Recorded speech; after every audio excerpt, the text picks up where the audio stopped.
Sim, no ar, telescópio de número 162. Estamos juntos pela 162ª vez. Vou dar meu boa noite para os de casa rapidamente, que é Rodrigo, Quintan e Lucas Vieira. Tudo bem com vocês, meus amigos? Tudo bem, uma boa noite para você, né? Boa noite, bom dia, boa tarde, boa noite. Bom dia, boa tarde, boa noite. E nós temos presenças especiais, várias delas. Duas já da família Telescópio, já estiveram por aqui, que estão sempre no Telescópio, mas por trás das câmeras. E hoje estão aqui no microfone para conversar com a gente também, a Pri e a Rafa. Tudo bem? A Pri, esposa do Rodrigo, para quem não sabe, e a Rafa, esposa do Lucas. Tudo bem, meninas? Olá, boa noite, bom dia, boa tarde a todos e todas. Oi, meu povo. As que voltam ao Telescópio, a vida de vocês mudou depois que vocês participaram do Telescópio. O pessoal aborda vocês na rua, fala. Com certeza.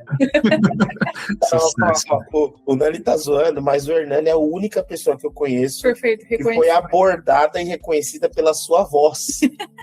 No banheiro. Show, alguém ouviu ele cantando. No banheiro. Não, foi no banheiro. O cara falando com os meninos, dando bronca. Não mija fora do vaso, moleque. Aí o cara falou, você é o Hernani no Telescópio, né? É. Pai, agora eu mijei certo, aí você gritou sim. Aí quando ele acertou, ele sim!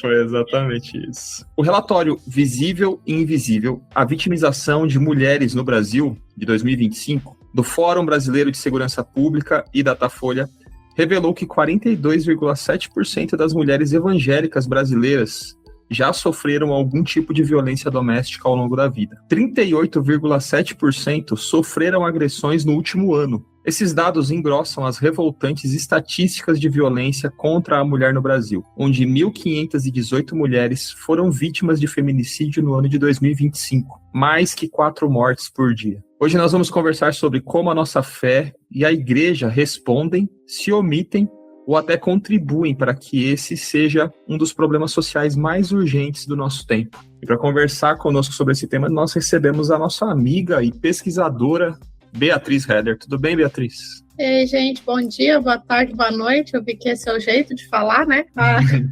Mas é um prazer estar com vocês. Quer se apresentar, dar seu currículo, falar o Lattes, alguma coisa? Não. Gente, eu sou Beatriz Heder, eu moro em Vitória, no Espírito Santo. Eu sou pesquisadora na área de estudos bíblicos e teológicos aplicados na Faculdade Teológica Sul-Americana, em Londrina. Estou realizando meu mestrado, se Deus quiser, defendo no começo do ano que vem. E a minha pesquisa é justamente na questão da justiça social no livro de Amós, e refletida nos números de violência e desigualdade no estado do Espírito Santo, que é um dos estados mais evangélicos do país, e como esses números são desiguais. E, enfim, também sou formada em letras, trabalho na área de tradução, trabalho dando aula de inglês, sou esposa de pastor, faço um pouquinho de tudo.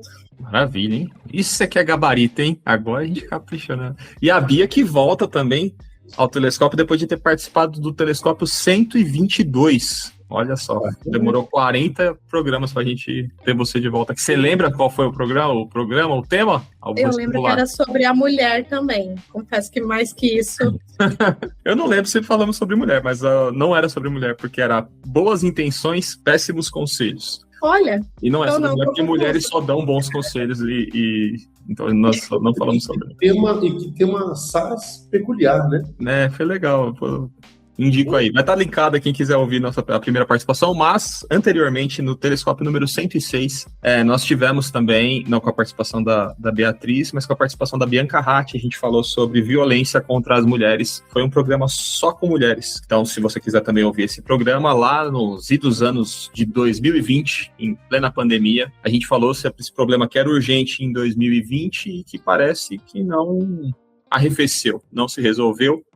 E, pelo contrário, vem se agravando, né? Os números de feminicídio no Brasil são crescentes desde que a estatística começou a ser medida e o feminicídio foi estabelecido como crime, tipificado. E agora a gente tem esse recorte aí dessa pesquisa que expõe que a violência doméstica é uma realidade presente nas igrejas evangélicas mais do que em recortes de outras religiões, ou, por exemplo, na igreja católica. As mulheres evangélicas sofrem violência doméstica com mais frequência do que esses outros grupos religiosos. E aí eu quero que as meninas falem bastante. Eu vou dar só o pontapé, perguntando para a Bia se ela acha que isso é uma coincidência ou se ela consegue perceber alguma causa para esse dado tão preocupante? Pergunta difícil logo no começo, mas tudo bem.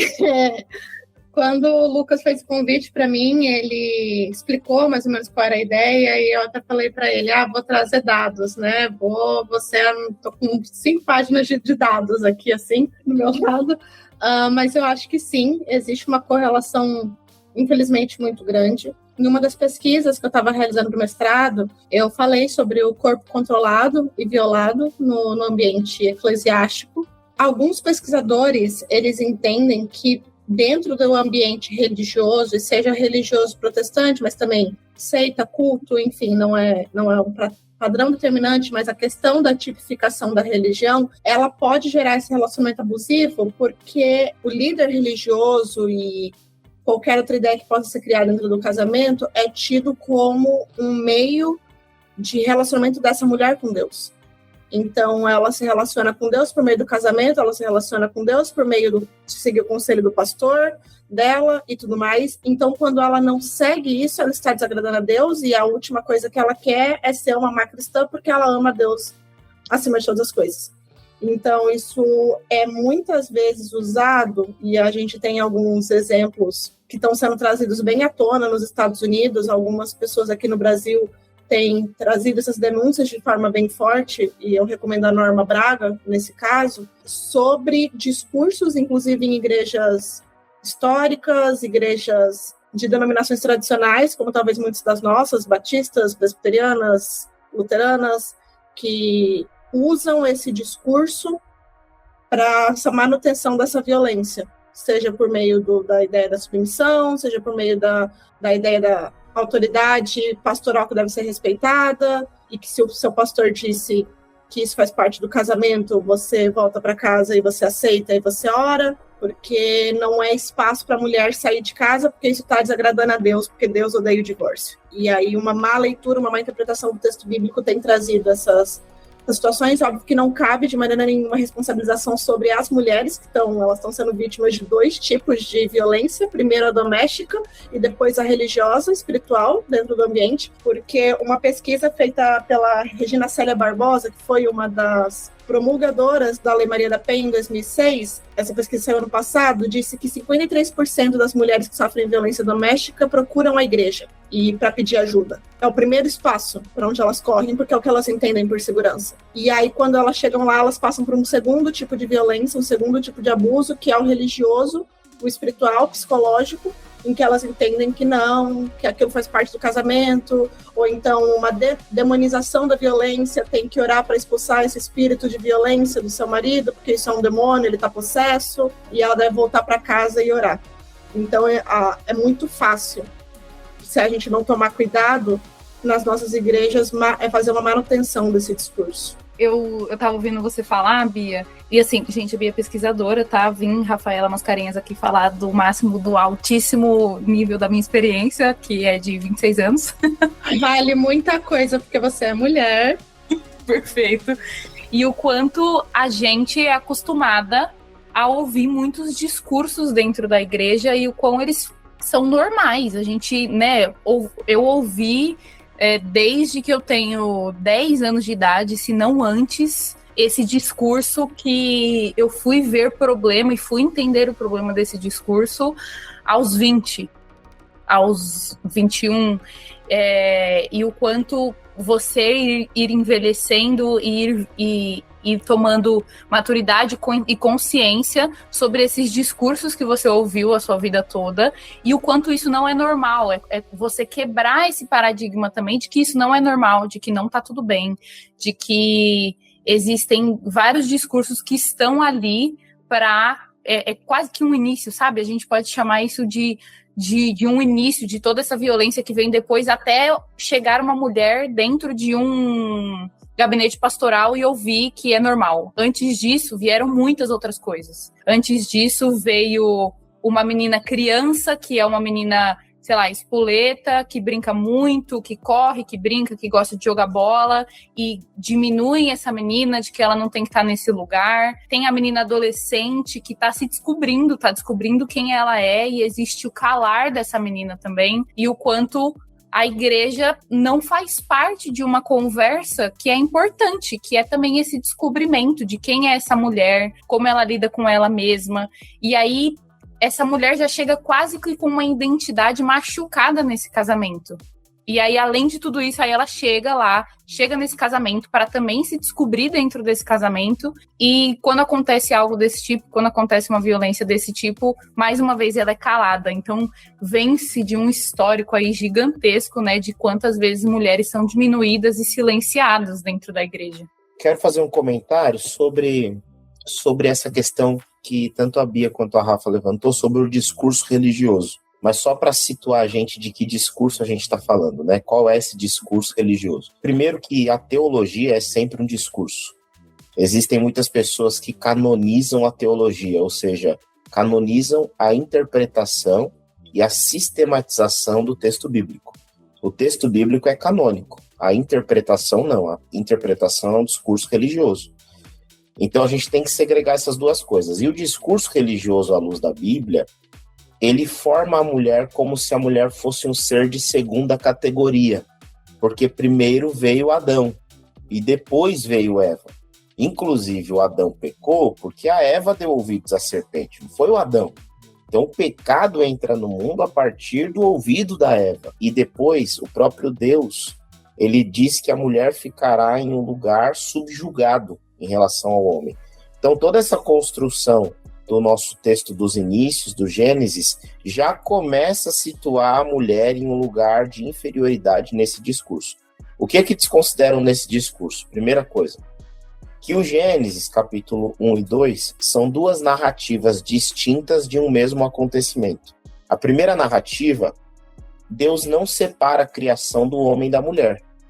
O ser humano é criado uma única vez. Então, Deus criou o homem. Macho e fêmea os criou. A sua imagem os criou, macho e fêmea os criou. Então, na primeira narrativa, homem e mulher são criados no mesmo momento e a mulher, em hipótese alguma, é um ser de segunda categoria. Na segunda narrativa, a mulher é criada após o homem. Mas mesmo sendo criada após o homem, ela recebe de Deus o mesmo propósito e ordenamento que foi dado ao homem, e ela recebe um adjetivo que a gente traduz por auxiliadora, e eu acho até que a tradução ela é boa. Só que auxiliador ou auxiliadora, no texto bíblico, é o adjetivo que é dado a Deus como auxiliador de Israel.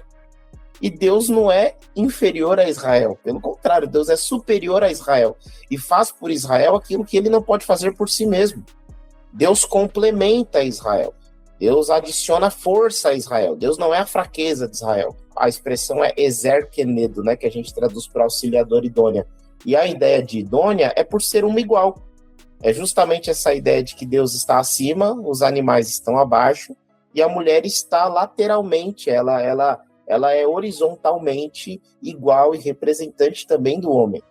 O Gênesis 3 representa a maldição. O Gênesis 3 não é a orientação divina sobre o lugar da mulher. Inclusive, o Gênesis ele é um texto que a gente chama de um texto etiológico. O que é um texto etiológico? É um texto que explica por que as coisas são como são. Então, isso significa que no hebraísmo antigo, a mulher estava subjugada ao homem por conta de uma maldição. Eles já compreendiam isso. Olha, as coisas são como são por causa da maldição, porque um dia o pecado entrou no mundo, e então Deus disse que a mulher estaria subjugada ao homem. Inclusive, essa ideia pode ser considerada a maldição de Deus, né, sobre a raça humana, sobre a mulher e sobre o homem, mas tem uma outra possibilidade de leitura, que é o homem agora, tendo a si mesmo como referência de governo e não a Deus, ele não tem mais o limite em relação à sua imposição de força sobre o outro. E por isso que agora ele impõe a sua força sobre a mulher e a subjuga. Então pode ser compreendido como Deus amaldiçoando a mulher, mas eu entendo dessa segunda maneira, que é o ser humano agora tendo a si mesmo como Deus, impõe a sua força sobre tudo e todos, e a força do homem biologicamente é superior à da mulher, e então ele impõe a sua força à mulher. E se a mulher quer ser protegida naquele momento, ela precisa pertencer a um homem, porque senão outro homem pode violentá-la. Então, por isso que essa ideia de que o prazer dela será para o seu marido e ele a dominará, porque o domínio é também sinal de proteção. Então essa é a leitura do Gênesis que eu penso que é coerente com as escrituras. Esse é o discurso que é coerente. Mas o discurso que a gente enxerga nas igrejas é da mulher subjugada ao homem, tanto a partir da leitura do Gênesis, quanto também dos textos paulinos do Novo Testamento. O que eu ia falar, Lucas, é que é muito interessante você trazer esse ponto sobre Gênesis, porque uma discussão que tenha acontecido, né, dentro da nossa bolha teológica é a publicação da NVI 23, que trouxe alterações de termos. E eu tenho muito orgulho de dizer que um dos principais líderes da comissão foi meu professor de grego, o Dr. Marcelo Berti, e aprendi muito com ele, e ele foi um dos defensores de trazer a mudança em Gênesis 2 sobre a questão de auxiliadora, que agora na NVI 23 está como aliada. Farei para ti uma aliada idônea, né, que lhe seja igual e etc. E o princípio deles foi de que realmente auxiliadora é um termo que faria todo sentido por Deus ser o auxiliador de Israel e ser o mesmo termo, exatamente tudo que o Lucas falou, mas que nos nossos tempos, chegando no século XXI, o termo de auxiliar alguém ganhou uma nova conotação. E a gente tem que saber, estando no nosso tempo, entender o que as palavras significam em cada tempo. E eu, como linguista, também linguista, isso é uma coisa que me pega muito. Uma palavra significa uma coisa para a gente aqui no Brasil e vai significar outra coisa em outro país, em outro tempo, dentro do próprio Brasil. Uma palavra significa uma coisa para a gente e significa outra para os nossos pais. Não precisa ir tão longe. Então, enquanto mais uma questão do texto bíblico, né, que como o Lucas falou, é canonizado a interpretação, não só o texto. Então, a palavra literalmente traduzida se torna canonizada. E eles substituíram por aliada, porque primeiro é um texto pré-queda, né? Então, antes da maldição acontecer, então mostra qual seria o ideal, a perfeição do que Deus criou, e ali o aliada, ele traz essa ideia da mulher, que não cabe essa ideia de pensar que quem me auxilia está abaixo de mim. Quem é meu aliado tem que estar no mesmo nível que eu para aguentar a barra junto comigo, seja qual for. Então, eu acho que foi uma decisão extremamente sábia da comissão da NVI 23 de alterar isso. E quando, igual o Lucas falou, quando a gente pula para as cartas paulinas, sempre tem vários textos de Paulo que são muito complicados, dependendo, né, da interpretação. Mas uma das coisas que me trouxe muita cura foi uma pregação do meu pastor, Pedro Galosa, em 2023, no mês da família, que sempre fazem aquela série sobre família e casamento em todas as igrejas do Brasil, e ele foi pregar sobre casamento, e ele pregou exatamente nesse texto, e a gente tinha acabado de chegar na igreja, e eu lembro de falar para o Léo, ai meu Deus, é agora que a gente decide se vai ficar aqui na Ser Amor ou não. E foi literalmente assim, foi de Deus para trazer cura para o meu coração de muita coisa, igual a Rafa falou, que a gente passa durante a vida toda como mulher e vai acumulando e meio que já vai ficando armada e preparada para quando as situações chegam, que ele trouxe uma clareza para o texto sobre Efésios 5, 21, que o texto começa dizendo sejam submissos uns aos outros. E depois ele começa a destrinchar os tipos de submissão. E ele fala, inclusive, do tipo de submissão, do escravo ao seu senhor e etc. E chega no texto da mulher. Então, ele apontou duas coisas, né? O primeiro, que é esse fato de, primeiro, sejam submissos um ao outro, e é exatamente a mesma palavra, e isso é dentro de qualquer relação cristã. Eu sou submissa a qualquer um dos meus irmãos, e meus irmãos devem ser submissos a mim, no sentido de ser visto, não no sentido de hierarquia, porque a gente é como Cristo, e Cristo serviu, então nós queremos servir uns aos outros com toda a nossa vida. Mas ele também aponta, né, a questão da incoerência da hermenêutica, porque, como o Lucas falou, a hermenêutica não é canonizada, cada um vai trazer a sua hermenêutica para dentro do texto. O texto sobre a escravidão para a gente é muito claro, que é um texto para sua época, então que a gente não lê mais ele como um texto para ser levado ao pé da letra quando manda os escravos serem submissos aos seus senhores. Mas o versículo seguinte, dentro do contexto, é lido ao pé da letra. Então, volta a questão do discurso, né? Porque existe uma manutenção de discurso e de interesses. O Hernani tá rindo aqui. Falando. Não, eu concordo 100%. Foi que eu lembrei que o Ed falou isso outro dia e quase que crucificaram ele. Até hoje ele paga por ter falado que a leitura deve ser diferente. Mas que é isso, é exatamente. Eu tô falando isso com outras palavras, né? Não tô usando exatamente as mesmas palavras do Ed, mas talvez eu esteja concordando com o Ed. Mesmo Não disse que eu estou, entendeu? Pelo amor de Deus. Vou falar. Eu estava pensando aqui que um dos fatores, né, comparando, por exemplo, o Hernani citou, né, a Igreja Católica, colocando o crescente da Igreja Evangélica, querendo ou não, a Igreja Católica, ela tem um controle, né, do discurso. As igrejas evangélicas, elas se propagam e se multiplicam, tipo, eu posso abrir aqui na minha rua uma igreja evangélica, colocar uma placa lá e tá valendo. E isso faz com que discursos totalmente irresponsáveis sejam propagados. Os homens, né, que geralmente estão nessa posição de liderança, né, quando você fala de líder religioso, né, os líderes da igreja, você vai pensar em figuras masculinas. E eu estou muito inserida na periferia, né, porque eu trabalho em escola pública e eu vejo essa realidade de igrejas que são feitas, abertas e colocam líderes lá, a pessoa se coloca, não sei, e os discursos são irresponsáveis e não existe um controle disso, né? E aí as pessoas acreditam naquele líder, né? Muita gente acha ainda que foi maçã no Éden, que o trabalho é um castigo, né? Coisas que para quem tem mais acesso a conhecimentos já está superado. Quem ainda não tem esse acesso a essa informação, a esse conhecimento, fica refém desse discurso desse líder que ele confia. E é aí que se dão as questões de abuso, né?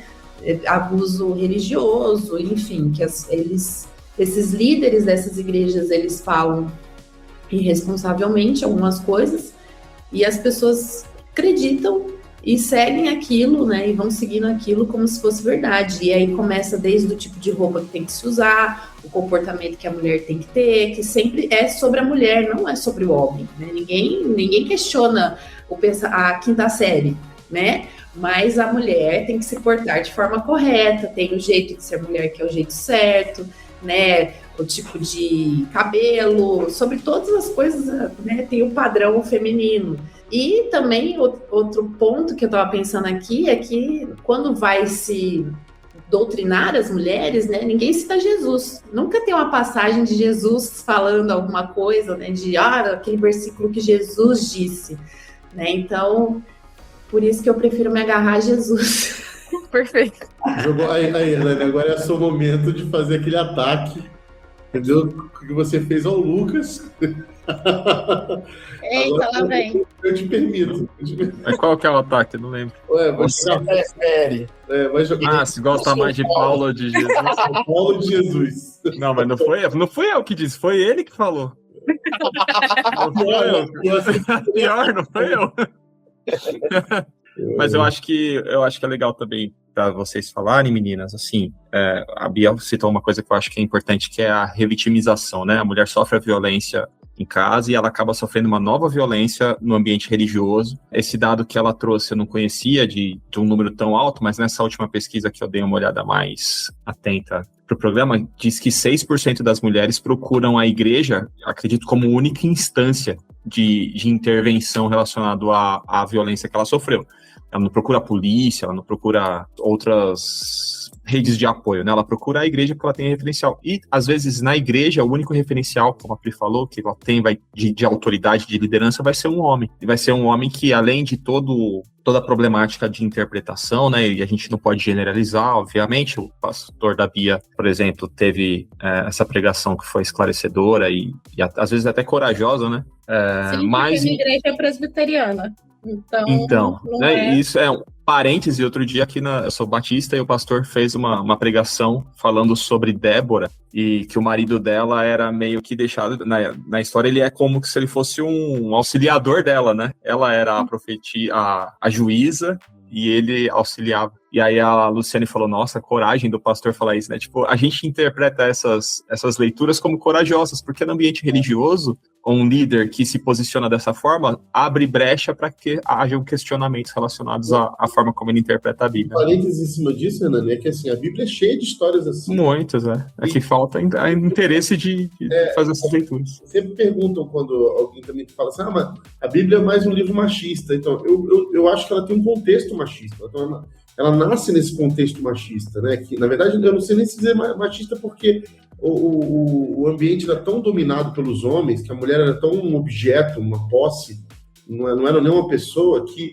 o contexto ele não dá para a gente fazer essa leitura anacrônica, né? Mas a gente consegue ver, por exemplo, que a Bíblia traz luz para essas realidades de opressão, né? Essas realidades de domínio que o Lucas citou, né? O fruto do pecado é que a mulher seria dominada pelo homem, né? Uma vez até um irmão falou assim, não, mas isso aí tá na Bíblia lá, é fruto do pecado. Não, mas isso é ruim, não é uma coisa boa. A gente não pode dizer que tá na Bíblia, porque é uma coisa ruim, isso é uma maldição, né? A redenção a redenção dos discípulos de Jesus é justamente o contrário. É trazer de volta o que era o ideal, né? É redimir esse lugar da mulher como aliada do homem, né? Então, quando a gente vê a Bíblia, a gente vê por várias histórias que vão fazer esse caminho, né? Que em realidades que a mulher nunca apareceria, né, contextos históricos que jamais estariam a mulher tal. Você vê tanto a história de Esther quanto a história de Débora, né, redenções assim, nas suas histórias, né, tanto no Antigo Testamento quanto no Novo Testamento, inclusive o próprio Paulo, quando vai colocar as mulheres em locais que elas não eram aceitas, como dentro dos ambientes das sinagogas, né, escutando, aprendendo, mesmo que em silêncio, como ele orienta, mas aprendendo, coisa que a mulher não podia fazer, né.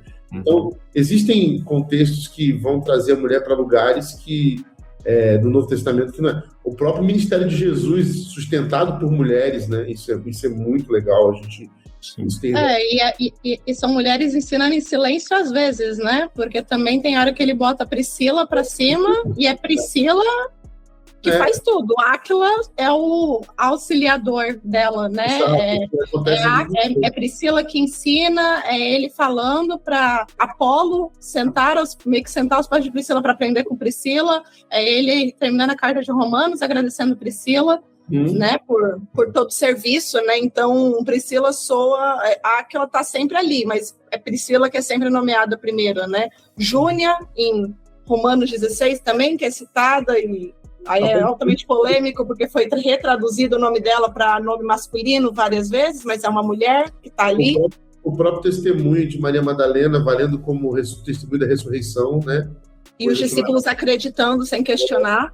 Viu, Lucas? Paulo também é legal. Mas só concluindo, voltando, a Pri, a Rafa e a Bia são esposas de pastor e acabam sendo essa referência feminina, talvez, que às vezes as mulheres têm para procurar dentro da comunidade, né? E aí eu queria que vocês falassem sobre criação de ambientes em que as mulheres se sintam seguras e acolhidas para fazer esse tipo de atendimento, né? Ou de procura de auxílio. Como é que vocês lidam com isso? Como que a gente pode pensar em ambientes onde elas possam ser atendidas e não ficar na dependência exclusiva de um líder religioso que talvez ela não vai ter um acolhimento seguro como de uma mulher, atendendo uma mulher que é vítima de violência. Existe uma coisa também que, até entrando nesse tópico que você falou, que esse discurso, ele é tão repetido tantas vezes e a gente é ensinada isso tantas vezes que, por vezes, são mulheres que também reproduzem essa violência com outras mulheres. Eu acho que, inclusive, é a parte mais triste que eu vejo dessa violência, assim, desse discurso violento, quando esse discurso violento vem da boca de uma mulher. Porque foi justamente isso que você falou, Nani. Por vezes existem mulheres que se sentem mais à vontade e tentam fazer esse caminho de procurar uma líder religiosa para buscar algum tipo de conforto, para buscar algum tipo de acolhimento. É essa mulher que também vai reproduzir essa violência que ela ouviu e que agora ela está repetindo para outras pessoas.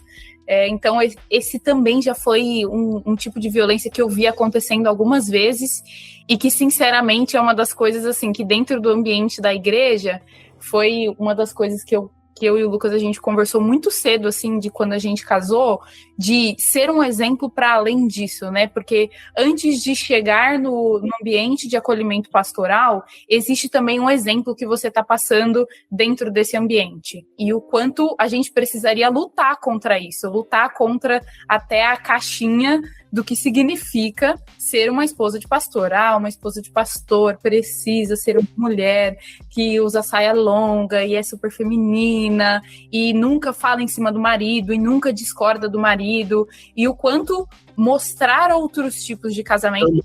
Chama o marido de pastor. Perfeito. Esse aqui não é meu marido, não é meu amor, não é minha vida, como eu chamo ele. Chama de amo. Exato, eu chamo de pastor em casa também. A gente tinha um acordo que algumas pessoas, quando a gente chegou aqui na IBM, estranharam. Eu fiz um acordo com a Rafa já quando a gente casou, de que sempre que ela discordasse das minhas ideias nas reuniões de liderança, e a Bia foi líder junto com a gente, ela viu isso acontecer algumas vezes, ela tinha que falar.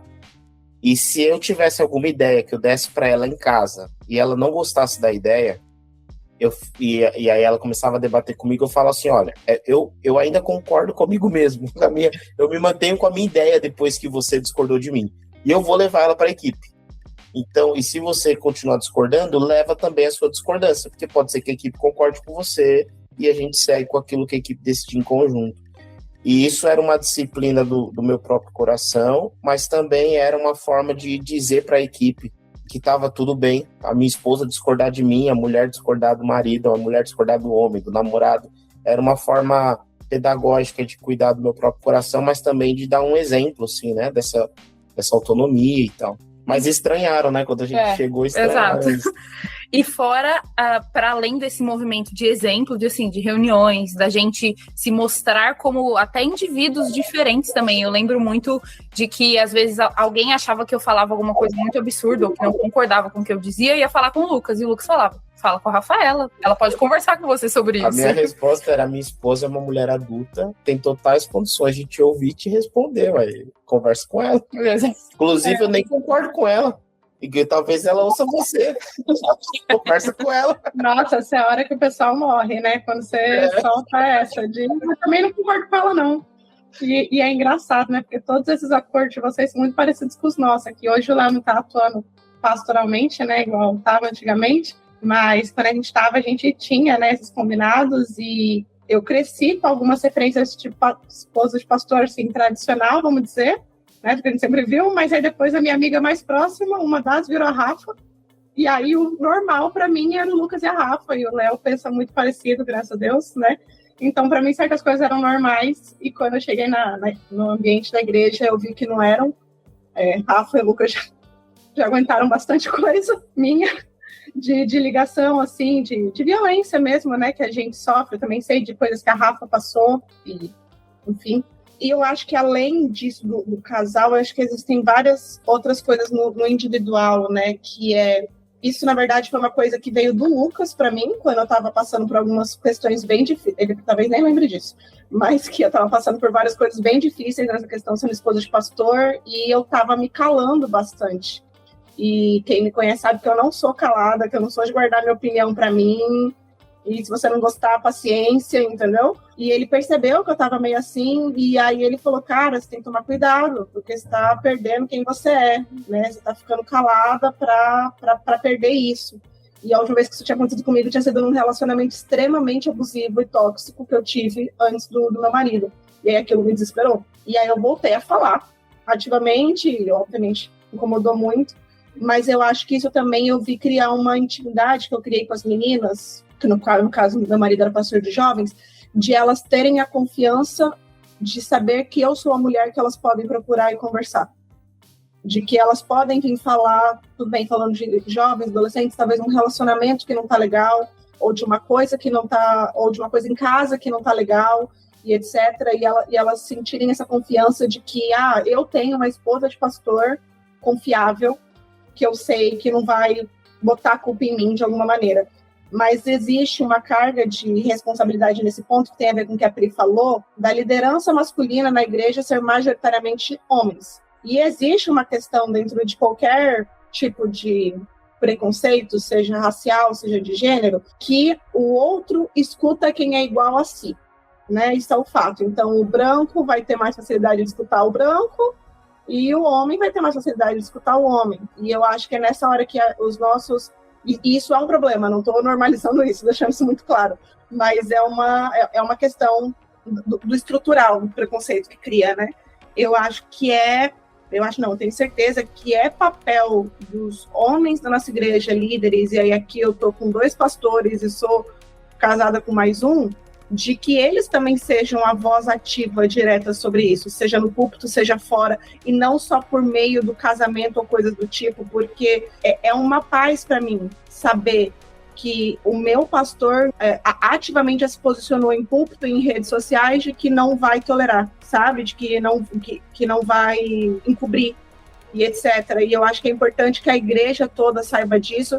Então, eu tive uma amiga que fez essa pergunta num grupo no Dia das Mulheres. Ela perguntou assim, gente, na igreja de vocês, quantos pastores falaram sobre a questão da violência?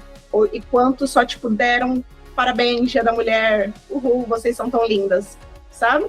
Sendo que a gente estava no auge dessa epidemia aqui que o Hernani citou no começo. E foram pouquíssimos os amigos que responderam que os pastores aproveitaram o púlpito do dia 8 de março para falar sobre a questão da violência contra a mulher.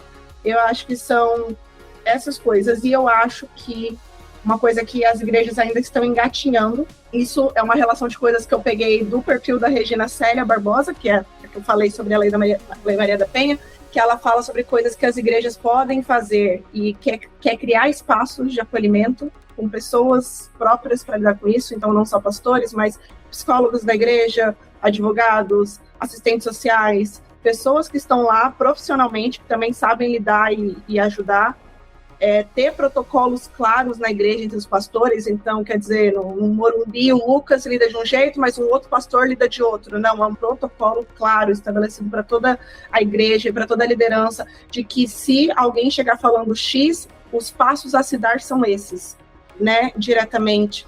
Educação... Desculpa, isso aí eu estava pensando, desculpa só de cortar para não perder isso, assim, esses protocolos existem relacionado a isso? Porque, assim, se a gente tem um problema que é assim, metade das mulheres que estão na igreja sofrem violência. E aí não adianta você falar assim, metade da igreja da biboca aqui do meu bairro. Não, é da sua igreja. Na primeira igreja de Campinas, na igreja Batista do Morumbi, na PIB Penha, que eu faço parte, na igreja da Bia em Vitória, metade das mulheres que estão na sua igreja sofrem violência doméstica. Seja violência, e isso aborda várias violências, tá? Então tem mulher da sua igreja sendo estuprada pelo marido, tem mulher da sua igreja sendo agredida fisicamente, com soco, chute, tapa, ameaçada, diminuída, ofendida. Metade das mulheres da sua igreja, que você que nos ouve, sofrem isso. A sua igreja, ou a igreja de vocês, tem esse protocolo? Porque eu nunca vi um protocolo relacionado a andamentos, assim, a isso, ou de conscientização. Mulheres da nossa comunidade. Se você sofre violência em casa, você procure o pastor X ou o líder tal, e a gente vai dar andamento a essa... Não um andamento assim, vamos fazer uma vigília em horário, é fundamental e importante, mas a resposta da igreja não pode se limitar a ore pelo seu marido, pelo seu casamento. Existem esses protocolos? Ou é só uma coisa que a gente acha que tem que ter? Eu nunca vi. Eu acho que um protocolo claro e estabelecido não tem. Eu até estava brincando aqui com o Rodrigo, assim, que a gente não fez acordo nenhum, mas eu sempre discordei disso. Até porque é muito fácil discordar do Rodrigo. Faz parte.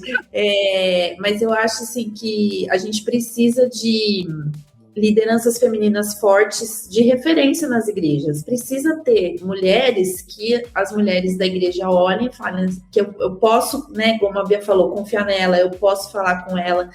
Mas às vezes eu percebo também que existe certo comodismo, assim, no sentido assim, falar desse tema dá trabalho, né? Não é simples, né? E você sabe que você abrir esse tema de forma tão aberta, assim, tipo, você que tá sofrendo violência, você sabe que você vai arrumar para sua cabeça. Então, assim, precisa estar disposto a fazer isso e abraçar essa causa. Só que eu acho que só as mulheres, de fato, entendem o que é isso, né? A importância disso. E eu acho, inclusive, eu nasci em 87. E eu percebo, assim, na minha jornada, que muitas mulheres demoraram para entender que estavam sofrendo abusos e violência, porque não se falava nada a respeito disso. Hoje se fala e a gente está entendendo. E aí tem abusos que a gente está descobrindo ainda. Olha, isso é um tipo de abuso também. Então, assim, quanto mais você propicia que as mulheres tenham encontros, que elas se falem, que elas conversem, né, que elas tenham espaço para elas, mas a gente tem possibilidade de espaços para as mulheres se abrirem, falarem. Então, assim, hoje, o que eu vejo lá na PIB, assim, a gente tem mulheres no conselho pastoral, já é uma revolução para uma igreja centenária batista, né? Então, temos mulheres no conselho pastoral, mulheres que são referências, né, nessa questão espiritual da igreja. Temos, né, um ministério de mulheres mais fortalecido, discipulado de mulheres, né, discipulado de grupos femininos, ele permite também essa fala mais aberta, né? Eu tenho hoje um grupo de discipulado que a gente, no primeiro passo do discipulado, a gente ouve as histórias. 3 mulheres relataram abusos que sofreram, abuso sexual na sua vida, na sua jornada. E aí, quando você vai ouvindo as histórias, você fala assim, gente, é muita gente. E a gente não tem noção, porque as mulheres não falavam disso, né? Ninguém sabia.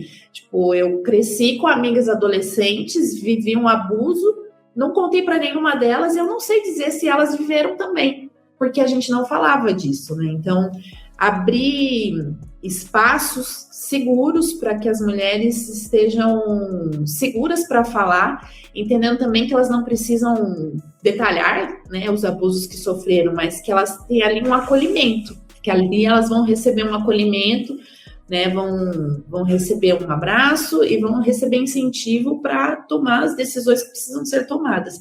Mas, de fato, assim, um protocolo, uma mulher chegou aqui relatando violência, qual que é o caminho? Eu tenho 2 pontos em relação a isso que você está falando, porque tem uma frase que eu já ouvi algumas vezes, e essa frase já repercutiu muito também nas redes sociais, das pessoas falando assim, toda mulher conhece uma mulher ou já foi abusada, que já foi abusada, ou a própria mulher já foi abusada. E nenhum homem conhece um amigo abusador. Eu acho que existem as mulheres, sim, que vão até essas lideranças e falam, eu fui violentada, eu fui abusada, eu estou sofrendo algum tipo de violência, mas existe, e é engraçado, porque eu lembro dessa nossa conversa do podcast em 2020, da gente falando sobre os tipos de violência, e como isso ainda hoje, em 2026, é necessário a gente repetir os tipos de violência, e por vezes a gente apresentar para uma mulher que ela foi violentada.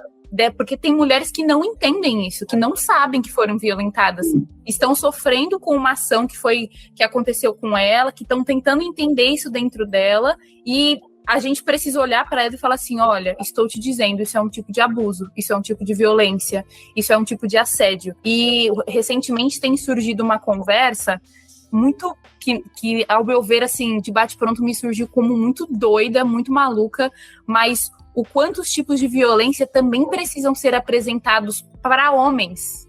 Porque tem homens que não sabem que estão repetindo essa violência. Estão só repetindo uma forma de viver que eles aprenderam e estão repetindo aqui. Eu não estou querendo tirar responsabilidade de nenhum homem, mas aqui trazendo essa questão de que, assim, precisamos apresentar esses tipos de violência repetidas vezes para mulheres e para homens, para que eles se percebam ou no lugar de violentador ou no lugar de violentada, para que a partir disso seja tratado, né? O tanto de mulher que entende que não, isso é do casamento, que volto naquela conversa que a gente disse lá. Na última sexta-feira, Rafa, pegando o gancho que você falou aí dos homens, a gente teve um encontro de homens aqui, a gente começou um processo sobre isso, sobre falar sobre as violências que praticamos, né? E bem baseado nesse movimento que tem chegado com as nossas crianças, né? A Priscila falou, professora na rede pública, e uma das coisas que acendeu um alerta para mim aqui é que as crianças, adolescentes de 12, 13 anos, 14 anos, eles já estão inseridos nessa cultura masculinista, né? Esses movimentos masculinistas aí que existem, Red Pill, Incel, seja qual for. Talvez eles nem saibam o que é isso, mas eles já estão reproduzindo os discursos, as violências, inclusive. A Priscila que chega ocorrência todo dia lá. Então, a gente começou a fazer um processo com os homens da nossa igreja de reconhecer violências, né, que nós praticamos, desde as mais bestas, né, como uma piada sobre mulher no trânsito, o quanto que isso chega, quanto que isso evolui, porque a gente fala assim, Rodrigo, mas isso aí não é pouca coisa? Assim, então, era pouca coisa quando isso não virava um motivo de agressão no trânsito, por exemplo, ou de opressão no trânsito. Então, assim, acaba que uma coisa que gera um preconceito pequeno, ela gera uma violência grande em escalada, né? Ela faz uma escalada. Todos esses preconceitos que começam com uma piada inofensiva, aparentemente inofensiva, elas se transformam numa escalada para uma violência maior. Então, geralmente as violências começam nas nossas casas muito pequenas, né? É uma fala, isso aí, chorar é coisa de menina. Esses tipos de falas bem masculinistas, o menino precisa de testosterona, então ele tem que brincar de guerra, brincar de coisa. E aí acaba que você vai gerando esse tipo de comportamento na criança, que é um comportamento violento, um comportamento agressivo, um comportamento que a virilidade dele está ligada à violência, entendeu? E acaba que isso é reproduzido. E dentro do ambiente eclesiástico, dentro do ambiente da igreja, isso acaba ganhando força por conta das leituras que nós falamos erradas no início, né? A leitura do texto lá de Efésios, que não entende que o trecho fala sobre sujeição de um ao outro, a questão do início do Gênesis, e também a questão, acho que a gente não citou aqui, mas é uma questão importante, que eles se escondem, o agressor se esconde atrás da proteção do casamento. O casamento não pode ser desfeito em hipótese nenhuma, então eles se escondem atrás dessa falácia de que eu posso comprometer todo o meu casamento com violências e a minha esposa não vai poder se divorciar de mim porque isso é contra, né? E quantas igrejas sustentam esse discurso, né? E protegem violências por conta disso, sabe? Porque separar não pode. Então, você pode morrer dentro desse casamento. Então, algumas das pessoas, já tratei alguns casais aqui que tiveram esse problema, e uma das coisas que eu falava, sempre que a mulher, quando relatava a violência, falava, ou você toma uma atitude baseada nisso, ou a nossa atitude pastoral aqui, em primeiro lugar, é denunciar uma violência.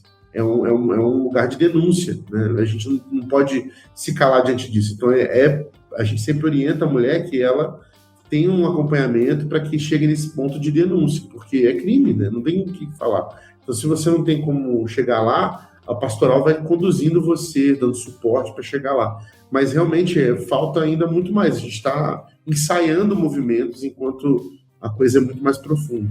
E só para eu trazer um dado, Rodrigo, disso que você falou, 48% dos meninos adolescentes do Brasil já foram expostos a conteúdos Red Pill. Então, esse já é um número, assim, de adolescente que tá se formando ainda, tá se entendendo como gente e já tá sendo muito exposto a esse tipo de conteúdo. Eu pesquisei, né? Eu não tô tão, assim, pegando essas coisas do movimento Red Pill, mas eu acabei pesquisando bastante por causa de hoje. E eu tomei um susto com alguns dados, né? Que teve a organização Serenas, que lida com a parte de educação, então isso que a Pri falou do que ela vê nas escolas, que 45% dos professores já ouviram uma menina ser chamada de vagabunda ou vadia por meninos da mesma turma, como uma coisa normalizada. E a NetLab da UFRJ realizou uma pesquisa com o Ministério das Mulheres em 2024 sobre o tamanho da machosfera no YouTube brasileiro. Então, qual é o tamanho desses conteúdos? E eles encontraram 137 canais misóginos, com mais de 105 mil vídeos e 3,9 bilhões de visualizações, somando tudo. E fora as 85 comunidades misóginas no Telegram, com mais de 200 mil pessoas. Isso foi um dado de uma pesquisa da FGV. E que o TikTok esteve entre os 10 domínios mais denunciados do mundo por conteúdo misógino, que é onde a plataforma que os adolescentes estão hoje em dia, né? A plataforma principal deles nem é o Instagram mais. É o TikTok e é o Twitter, o X, não sei, né? Eu ainda chamo de Twitter, que é um antro de, se você não souber filtrar o seu algoritmo muito bem, o Twitter é um lugar insalubre, né? Porque o algoritmo dele, ele favorece, na verdade, você que fala atrocidades e etc, né? O algoritmo valoriza isso. Então, eles têm contato com coisas extremas, coisas absurdas, e igual a Rafa falou, vejo Vejo muita, infelizmente, às vezes até mulheres corroborando o discurso, e aí a gente pode entrar nas threadwives, e que é esse movimento threadwife, ele é o movimento... O que é threadwife? Porque você é muito feliz ainda, né? Não arrepender de perguntar, mas pode. Poucas horas de tela no celular, talvez. Sorte sua. O movimento threadwife é um movimento que tem surgido muito concomitante ao Red Pill, pelo menos na minha visão. Eu acho que cabe uma boa, mais uma pesquisa acadêmica, mas o entrelaçamento do movimento Red Pill com o movimento threadwife, que é um suposto chamar de mulheres de volta à casa e de volta ao espaço da mulher e da energia feminina, e que a energia feminina está nas roupas que você usa, tá no você escolher não trabalhar para escolher não, né? Porque não é, deixa de ser uma escolha. Você dever ficar em casa para ficar com seus filhos e para cozinhar para seu marido quando chegar em casa, e aquela estética de American Way of Life de 1950 completamente falida, mas ela é vendida como uma coisa funcional e que aquele é um padrão. Bela recatada do lar. Bela recatada do lar é o padrão de cristianismo, né? Então ele é muito forte dentro da igreja, porque é vendido como padrão do ser cristão. Só que aí a gente pega a igreja brasileira e a gente vai pegar a Dona Maria, que é divorciada, mãe de 3 filhos, que trabalha em escala 6x1, que foi abandonada pelo marido e ele não paga pensão, e a única opção dela é trabalhar para sustentar os 3 filhos e para que eles vivam uma vida boa, e vai falar assim, então eu nunca vou ser tão cristã, porque... Não dá mais para ser. Não dá mais, entendeu? E perdi meu valor como mulher, porque já sou divorciada, já tenho 3 filhos, que homem de valor, e essa ideia de homem de valor também é uma ideia Red Pill, de vai querer casar comigo agora, né? Não vai, o alfa não vai mais querer, então eu não sirvo mais. Provavelmente ela fez alguma coisa errada para ela chegar nesse ponto. Ela fez alguma coisa errada, a culpa é completamente dela, nunca do marido que abandonou ela com 3 filhos e não paga pensão para nenhum dos 3. E também põe meninas aí mais novas, que são as nossas adolescentes, as nossas jovens, falando, então talvez eu não precise fazer faculdade. Talvez eu nunca vá buscar nenhuma carreira no mercado de trabalho, eu quero ser 100% dependente financeira do meu marido, e aí o Lucas vai lembrar que a gente teve uma discussão sobre isso na sala na sala do mestrado, sobre esse perigo da mulher que é 100% dependente financeira do marido, porque isso cria um ambiente que favorece tanto a violência patrimonial quanto o controle, porque agora essa mulher sofre violência, mas ela não tem R$1 para sair de casa. Ela, às vezes, não tem conta bancária no banco, porque o marido não deixa ela ter uma conta bancária no banco. Então, ela sofre violência, mas para onde ela vai? Ela não tem formação, ela não tem dinheiro, tudo que ela sabe, entre aspas, fazer é ficar em casa e cuidar dos filhos. E eu sempre faço a ressalva de que isso não é uma desonra. A mulher que escolhe ser dona de casa, a mulher que escolhe que o seu trabalho seja mãe, porque é óbvio que ser dona de casa e ser mãe é um trabalho em tempo integral. Mas desde que isso seja uma escolha, uma vontade que parte única exclusivamente dela, não do marido, de ordem dele, nem de ordem do pastor, de ela entender que assim estou sendo mais crente. Inclusive tem lutas de movimentos feministas que lutam por um salário para essas donas de casa, né? Eu sou extremamente a favor, porque é um trabalho. O fato é que a dupla jornada feminina é um fato. Então, se é uma dupla jornada, falta um salário. E essa mulher, ela nunca vai ter uma aposentadoria. Os filhos vão sair de casa quando ficarem mais velhos e ela... Né, a resposta vai ser encontre no Senhor o seu salário, mas para nenhum outro trabalho no mundo essa resposta é suficiente, porque nem para o próprio pastor, e não deveria ser. Então, por que para a mulher dona de casa encontre o seu salário, sua recompensa no Senhor é válida, sabe? Então, são muitas camadas e eu acho que a gente está vivendo um período muito perigoso com essa geração nova, porque eles estão vendo isso com olhos muito brilhantes, achando que isso é ser crente, isso é servir a Deus, ou mesmo que não esteja atrelado à religião, de pelo menos isso é ser mais homem, isso é ser mais mulher. Eu não consigo ver esses movimentos desatrelados da religião. A religião vira ferramenta também, né? Eu tava pensando sobre a questão Red Pill, e assim, parênteses, eu tava num discipulado antes da gente vir gravar, e aí eu falei que eu ia gravar um podcast com vocês e tudo mais, falei o tema, e aí me perguntaram assim, nossa, mas o que é Red Pill? Então, parênteses para explicar o que é Red Pill. Bom.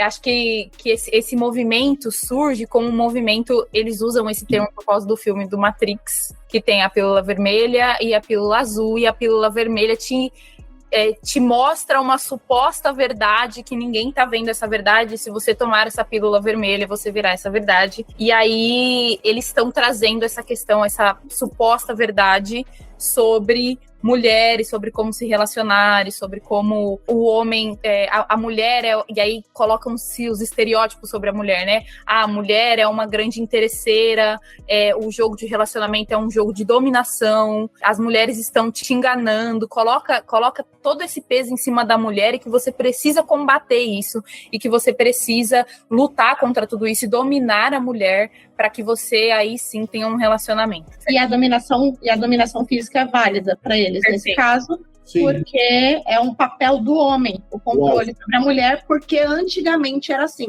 E antigamente era melhor. Essa é a lógica também deles. Que as coisas antigamente funcionavam e elas pararam de funcionar.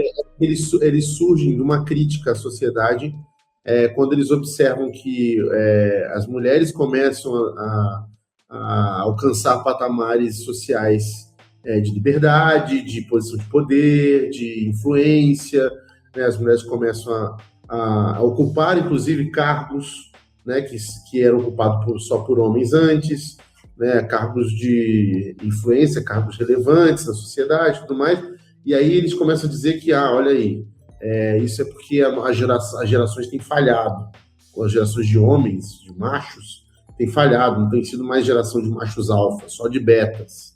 E aí eles ficam na própria insegurança deles, eles criam outro movimento que só revela a insegurança deles, que é o quê? Vamos aprisionar essas mulheres novamente conosco, já que nós não damos conta da nossa segurança com elas soltas, a gente faz um movimento de insegurança para aprisioná-las, e aí revela mais a nossa insegurança. Inclusive, o discurso deles é esse: deixa sua mulher em casa, porque se ela não ficar em casa, ela vai trabalhar no corporativo, e lá vai ter outro homem mandando nela, ou seja, a insegurança está no fato de que se eu controlo a minha mulher porque eu mando nela, como que eu posso deixar um outro homem que não eu mandar nela? Porque senão ela vai me trocar por esse outro homem que ele manda melhor do que eu mando.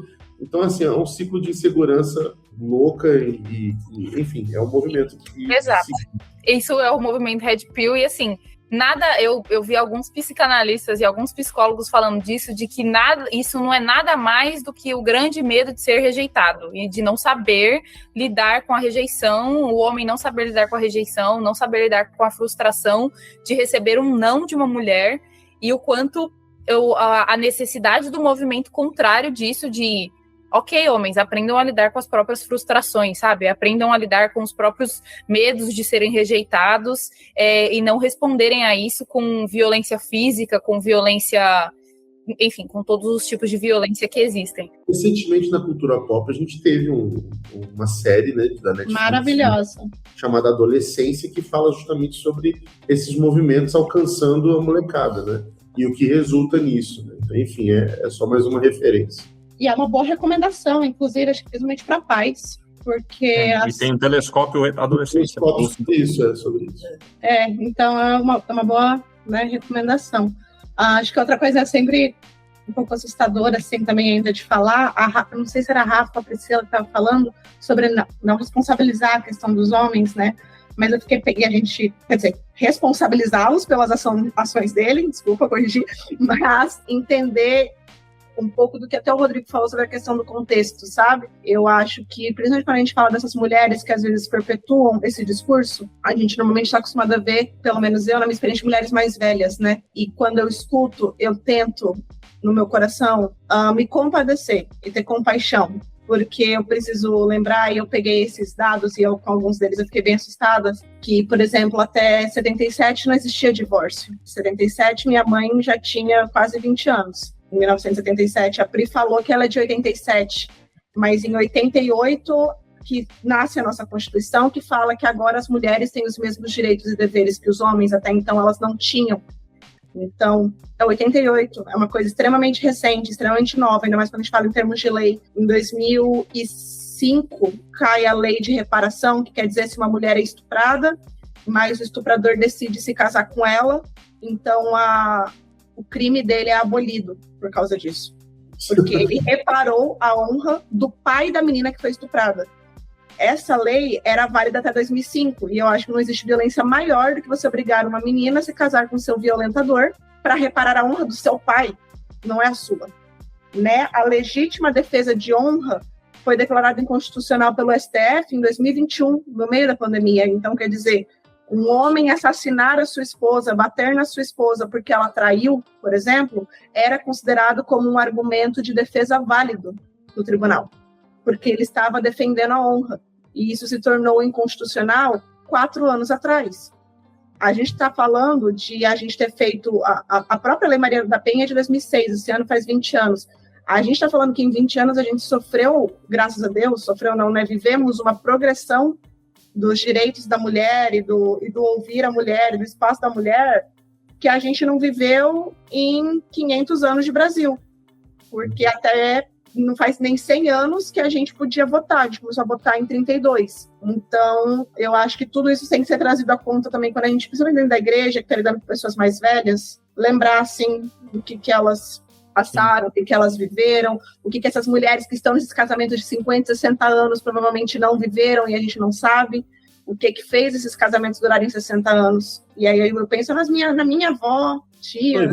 E vocês, mulheres que nos ouvem hoje, também pensar que assim, esse ambiente, que embora a evolução que a Bia falou aqui, de graças a Deus, ainda assim há quem resista a leis contra a misoginia. Hoje.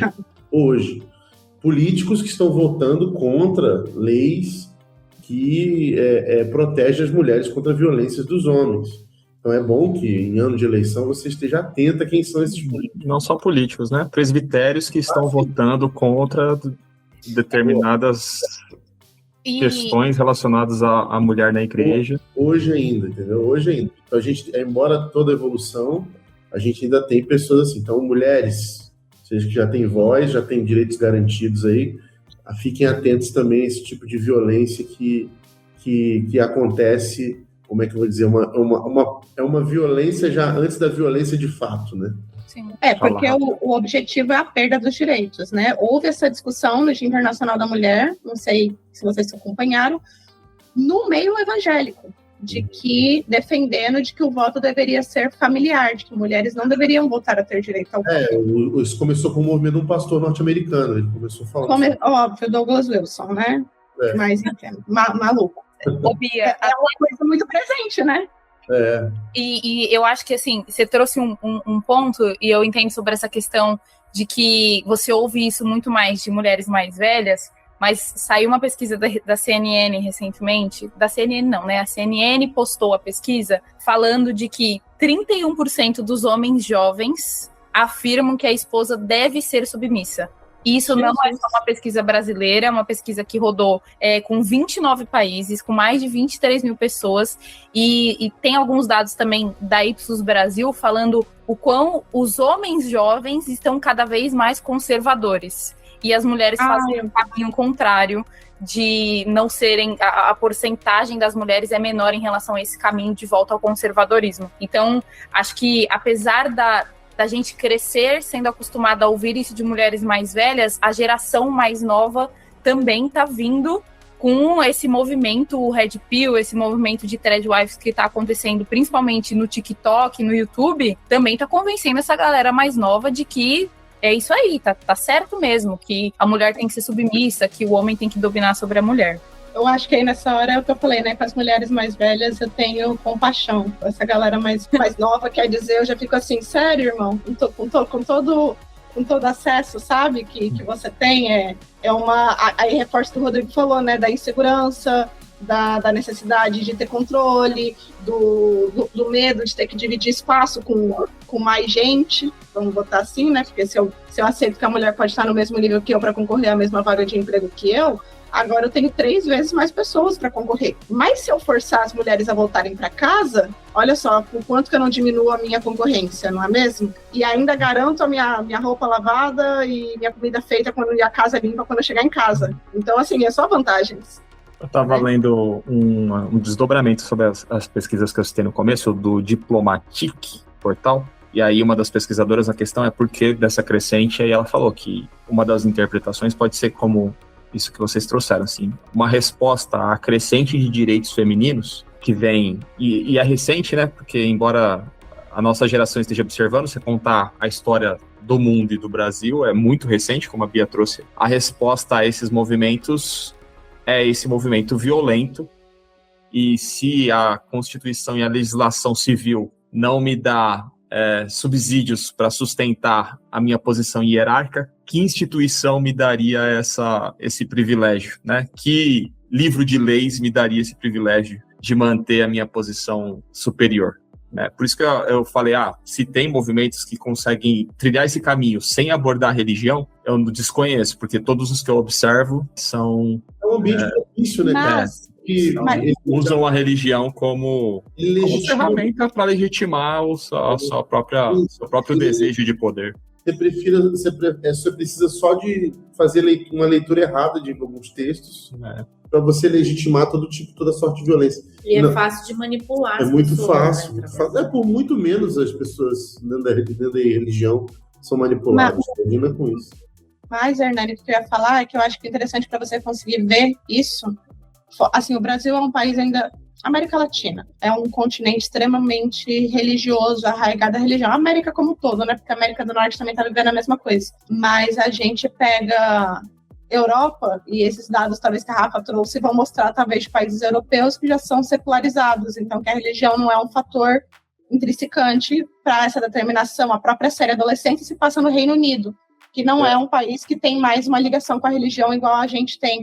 E existe, eu não vou lembrar o nome do sociólogo que falou isso, mas que existe uma questão cíclica na história e no desenvolvimento da humanidade, que quando o ser humano entra em momentos da história de uma instabilidade, seja guerra, seja economia, enfim, a tendência natural do ser humano é voltar ao conhecido, que é o conservadorismo. E isso está muito forte ligado à religião, mas ao conceito de família, ao conceito do que é seguro, né? Então você se apega a isso. Essa geração mais nova está chegando e vendo isso, ok? Está chegando e vai entrar no mercado de trabalho que não sabe nem se vai ter mercado de trabalho daqui a pouco, não sabe nem se vai ter economia.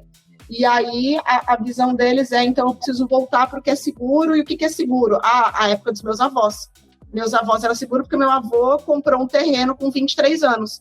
Então, eu vou fazer igual meu avô fez, para ter. E aí, de novo, como a Rafa falou, não é eximindo eles da culpa, da responsabilidade, mas é mostrando que existe uma questão cíclica em tudo isso da história, e também uma questão cíclica de gerações, né?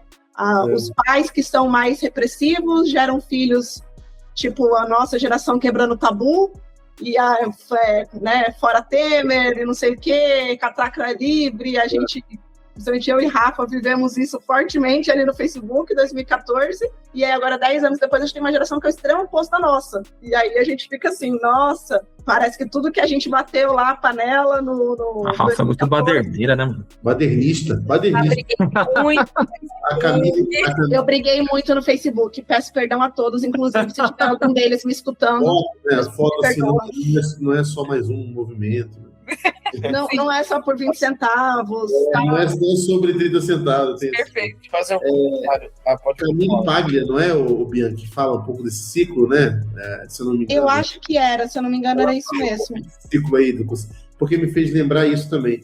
O que eu acho que também que eu acho que o Hernani também evoca é que não que necessariamente esse movimento ele dependa da religião, mas é que a religião ela acolhe muito bem isso, né? Definitivamente. Ela abraça muito bem isso, então ela faz uma parceria muito boa com isso. Então até ambientes como o nosso, que vive um evangelicalismo bem esquisito, né, bem puxando um conservadorismo meio místico, inclusive, a gente acaba puxando muito desses movimentos assim que evocam esse conservadorismo bizarro, né? E qualquer movimento de mulheres é atrelado ao progressismo, esquerda do diabo, a igreja conservadora. O Lucas ia falar alguma coisa, não ia? Sim, dessa fala, Nani, sua, sobre a questão da religião, né? Quando eu começo a trabalhar as pesquisas que eu tenho trabalhado, que são na área de hermenêutica e interpretação bíblica, eu tinha uma hipótese que eu queria afirmar, que é o método dos fundamentalistas é um método furado. Eu queria demonstrar aos fundamentalistas que o método deles tinha alguns vícios e que estava conduzindo eles para um lugar errado. A minha ideia é assim, Fundamentalista não é um perverso, ele só tá mal instruído. Isso é burro. Ele é culpada, né? E aí eu lembro que eu tive algumas conversas, comecei a mergulhar em alguns textos e tal, até que o fundador da faculdade me chamou para conversar, e aí ele falou assim para mim: Lucas, você não vai conseguir concretizar a sua hipótese, porque... Tão perverso. Na verdade, o percurso é diferente. O fundamentalismo, antes dele se desdobrar em metodologia, ele é um tipo de subjetividade. O fundamentalismo habita um tipo de sujeito. Esse tipo de sujeito, ele não tem o interesse de descobrir o que está no texto. Ele tem o interesse de usar o texto como ferramenta para afirmar a sua subjetividade fundamentalista. Ele falou com essas palavras, mas foi isso que ele quis dizer. E aí eu entendi isso, assim, que não tem muito o que fazer. Por que eu lembrei disso agora? Porque a gente está falando da associação desses movimentos com a religião, né? Eu acho que esses movimentos encontram eco na religião porque o texto bíblico, fora do nosso contexto, ele foi escrito há trocentos anos atrás e no ambiente oriental, que é um ambiente muito distinto do nosso, faz afirmações narrativas e não orientativas, narrativas, das coisas que esse fundamentalismo desse sujeito quer afirmar. Então ele consegue se apropriar desse texto e não fazendo uma interpretação, mas usando o texto de forma instrumentalizada, como ferramental, ele consegue usar esse texto para afirmar que Deus deseja, que Deus tem um desejo sobre a realidade e que o desejo é que seja assim. Os países que não têm a religião com ênfase usam outras ferramentas. Aqui é usado essa ferramenta. Então a gente percebe isso, que no final do dia, tanto o ambiente religioso quanto não religioso, os países religiosos e não religiosos, a pesquisa aponta mais ou menos para o mesmo lugar. Agora, a ferramenta é diferente, e aí eu concordo muito com o Nani, que no nosso país e na América Latina, onde a religião é muito forte, existe uma apropriação da religião e ela vai sendo instrumentalizada para diversos fins. Dentre eles, esse fim fundamentalista de afirmação da mulher como um ser inferior ao masculino. Acho que você trouxe uma coisa muito boa, Vida, que foi que, assim, nada disso é novo, né? Esses movimentos surgem com nomes e roupagens novas. Red Pill é um nome novo, Threadwives é um nome novo, mas nada disso é novo. É tudo só uma nova cápsula midiática sendo colocada aqui para vender, mais uma vez, uma ideologia e um movimento misógino, machista e etc. Mas é importante saber também que, assim, mesmo aquilo que está sendo dito, né? Só para, na verdade, esclarecer, deixar mais claro do que já está, jogar mais luz. É que o fator de ser abraçado pela religião não implica que ela é a causadora disso, do grande problema. Então, assim, as pessoas que estão se agregando, ou se filiando, ou encontrando no eco na religião, não necessariamente elas também são todas religiosas. Elas, às vezes, reproduzem um discurso religioso, muito bem, porque tá fácil, tá aberto, tá abraçando, e se juntam. Então, por exemplo, a gente tem exemplos de políticos que se dizem agora religiosos porque sabem que isso é um jeito de legitimar o discurso deles. Mas eu acho que são religiosos, porque religioso, para mim, não é um adjetivo positivo. Então, mas não pra mim também não. Eu acho que eles são religiosos. Esse é o problema. Ô, Nani, eu discordo aí com você, porque o adjetivo religioso, ele não tem a ver com uma coisa pejorativa.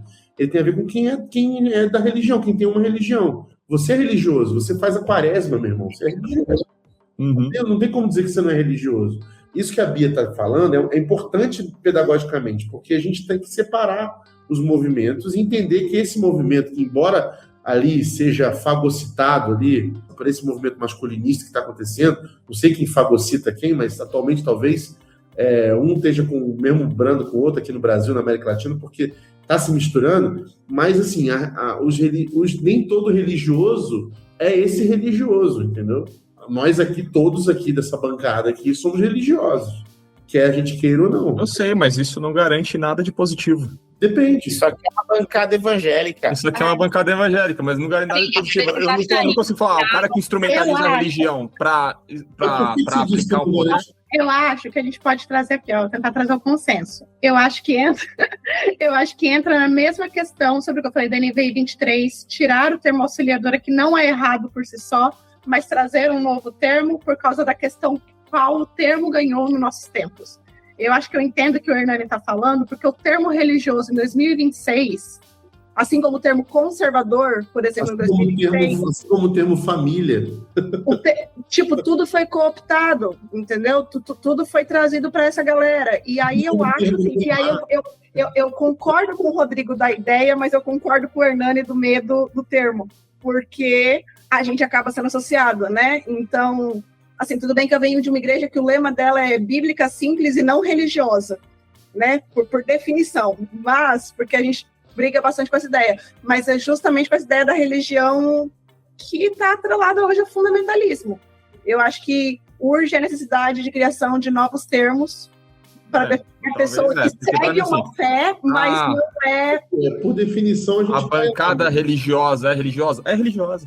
Faz todas as desgraças que faz. E é religiosa. Eles não estão mentindo. Sim, eles não estão usando o termo falando, não, eu sou religioso só para ganhar voto. Eles são religiosos. Eu concordo que são. Então, não tem nada de falar de posição. Não, eles não são religiosos. Eles estão usando o termo, mas não é bem assim. É assim, sim.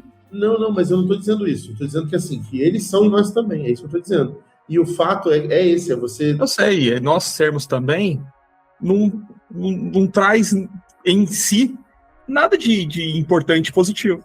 Traz, porque é uma parcela do mundo religioso que discorda disso, desse movimento.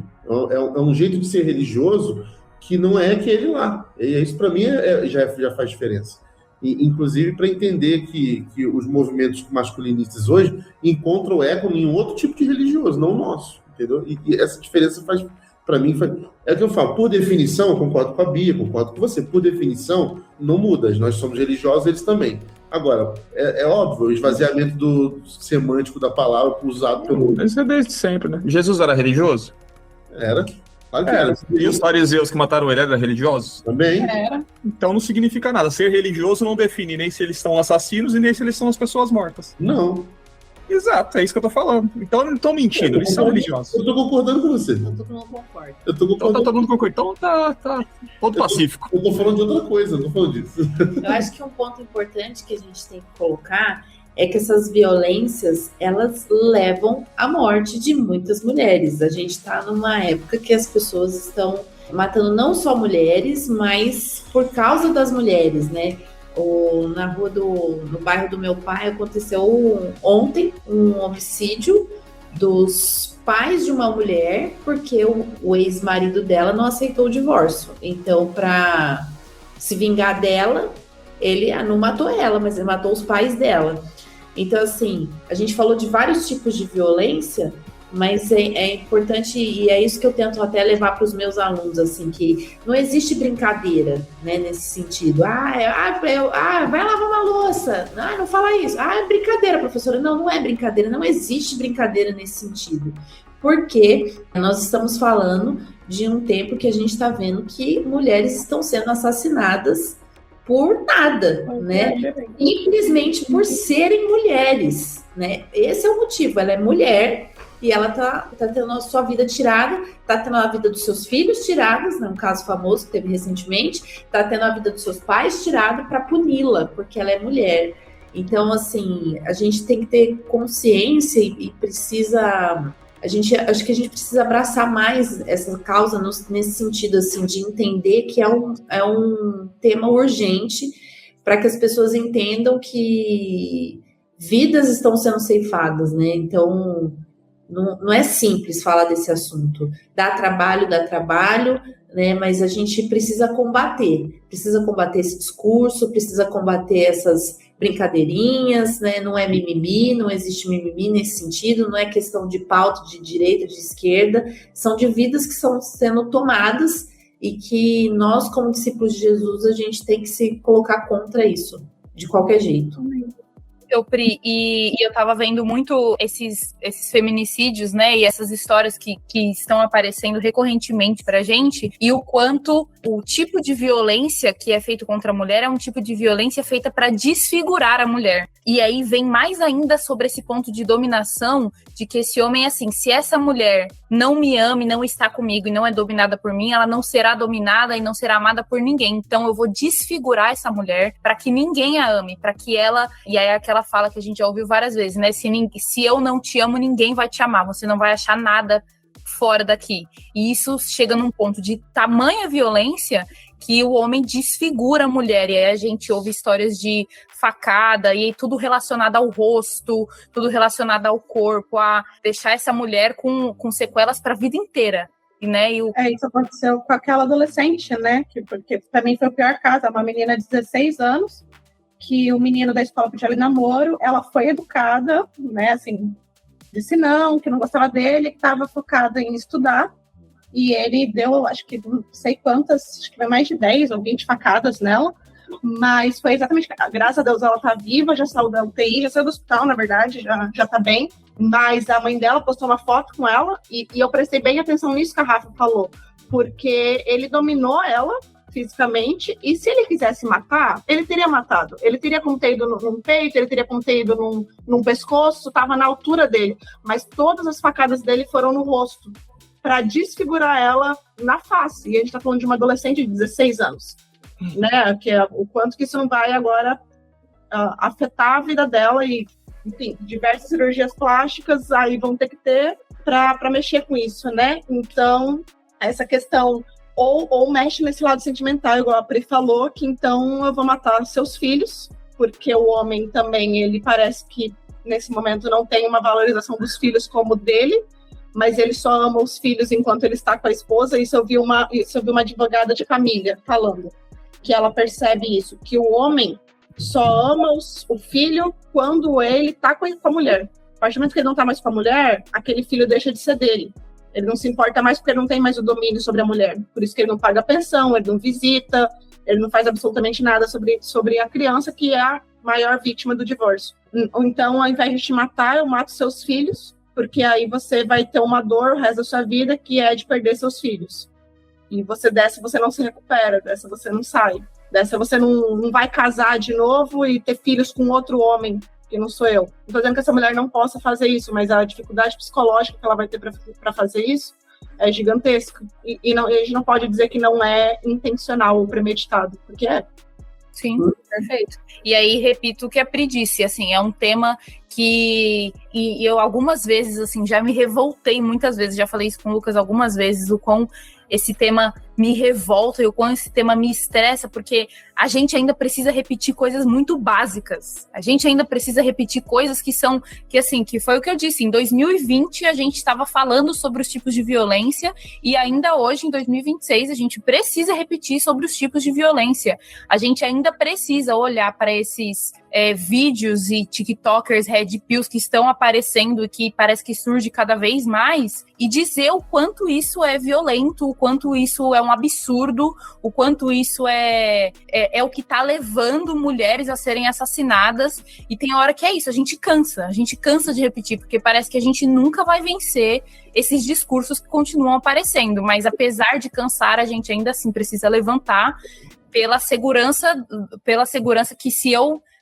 continuo ouvindo essas violências, que mulheres à minha frente não continuem ouvindo essas violências, sabe? Inclusive, Rafa, uma coisa interessante que eu ouvi esses dias, um professor falando que a gente precisa parar de chamar o Red Pill de movimento, porque ele não é um movimento. Ele é uma quadrilha de criminosos, né, que propagam violência. Perfeito. Porque movimento você está dizendo que é um negócio legítimo, que luta por uma causa, que tal. E o Red Pill não tem nada disso, né? Todos esses grupos masculinistas que estão aparecendo, né, machistas, né, eles são grupos criminosos, porque promovem violência. O Red Pill, principalmente, né, o Red Pill tem muito isso, não sei como é, o Thread Wife é outra coisa, né, já é outra parada, mas também tem a ver, mas esses grupos como o Red Pill, eles têm que ser vistos como criminosos. Chamar de movimento vai estar legitimando que eles possam ter uma opinião criminosa como eles têm, entendeu? Não são opiniões, opinião como eu gosto de vegetais e você gosta de carne, vamos respeitar. Isso dá uma treta também. Pra gente caminhar finalmente, já que a gente, para não falar que não dissemos as coisas também, qual seria a resposta evangélica para esse problema, né? Já que a gente tem toda essa problemática relacionada à religião. Qual seria a nossa resposta evangélica para esse problema? Usando a fé, a religião, para agradar o Rodrigo. Eu acho que é uma junção de várias coisas. Eu acho que a primeira delas, e aí a gente aqui é todo mundo cristão, então é uma coisa óbvia, é o evangelho. Se a gente não crê primeiro que o poder de Cristo para transformação das pessoas é real, então toda a nossa fé é inútil. Óbvio que você, mulher que está passando por isso, não precisa ver essa transformação dentro da sua casa, ele pode se transformar dentro da cadeia, ok? Não há nenhum problema com pode ser salvo na cadeia também. Existem missões existem trabalhos missionários dentro dos presídios, ele pode estar lá, nenhum problema. Mas é crer, primeiro, obviamente, no poder do evangelho. E eu acho que o segundo, a gente acabou comentando um pouco no começo, que são essas ações intencionais, então igual você mesmo perguntou, Hernani, você já viu esses protocolos? Não, nunca vi, mas assim, no meio aqui eu mandei Marina, se você estiver ouvindo esse podcast, eu mandei uma mensagem gigante para a esposa do meu pastor falando sobre, cara, a gente precisa fazer tal coisa no próximo encontro de mulheres, eu não sei o quê, porque eu falei, se eu não falar agora eu vou esquecer. E a Pri falou sobre isso, né? Esses espaços seguros para mulheres. Então, ok, nós, mulheres, isso acaba, infelizmente, ainda ficando muito na mão da esposa de pastor, porque é do papel dela, né? Fazer um encontro de mulheres. É o que dizem, eu nunca fiz nenhum. Mas... Somos duas. Sim, aprendi com a Rafaela. Mas, tipo... O que é esse encontro de mulheres que a gente promove, ok? Esse encontro de mulheres, e eu falo isso, o Lucas e a Rafa sabem que isso é o meu algoz, assim, o que quer me deixar irritada é falar de encontro de mulheres na igreja. Cara, me tira do sério de um jeito que... Nunca abordou um pano de prato Ai, sim. Eu tô no podcast, eu tô sendo gravada. Então, mas assim, quando a gente brinca, o problema é que é sério, entendeu? Essas mulheres são convidadas para ir lá e elas vão falar de maternidade, feminilidade, que hoje o que se reproduz essa ideia de feminilidade é o thread wife, casamento e filhos, porque a mulher só é resumida esses 4 assuntos, inclusive a mulher que não se encaixa nesses 4 assuntos, como por exemplo uma mulher solteira de 40 a 45 anos que nunca se casou, ela nem vai, né? Porque ela não presta para absolutamente nada, pelo visto, porque ela não casou, ela não teve filhos, ela, né? Qual é a função social dela? Nenhuma. Então assim, ok, é um espaço seguro para mulheres, é mesmo? A gente precisa questionar se é um espaço seguro mesmo, porque às vezes a gente não intencionalmente está reproduzindo discursos e espaços que não abrem o espaço para esse diálogo, mas que limitam a mulher e que trazem a reprodução desses discursos que a gente falou religiosos, que oprimem, que abrem espaço para violência, né? E eu acho que isso sendo feito, cria-se o espaço de acolhimento. Eu não sei aqui no Espírito Santo, mas eu sei que existem em São Paulo casas que acolhem mulheres em situação de violência. Elas não têm nem nome divulgado, nem endereço divulgado, etc., justamente para evitar que esses maridos violentos vão até essas casas tentar pegar a mulher. Mas é papel das nossas igrejas saber que esses lugares existem, ter contato com essas ONGs, porque é difícil, né? Igual a Pri falou, é uma bucha que você vai assumir. Mas, assim, tem um lugar, que eu sei que São Paulo tem mais de uma casa desse tipo, que essa mulher pode ir para lá, em que ela fica literalmente escondida. E talvez o nosso papel aqui, agora falando com 2 pastores e sendo esposo de um, é a gente que vai levar essa mulher lá. É a gente que vai ver se ela tá bem lá.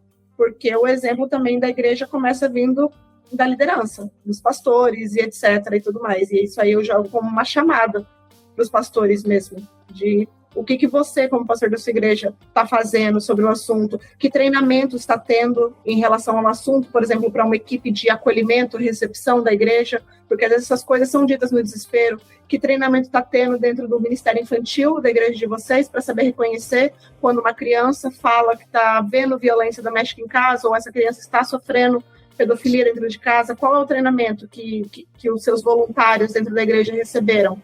Ou não receberam nenhum treinamento sobre isso. Então, eu acho que são esses passos que as igrejas têm que dar.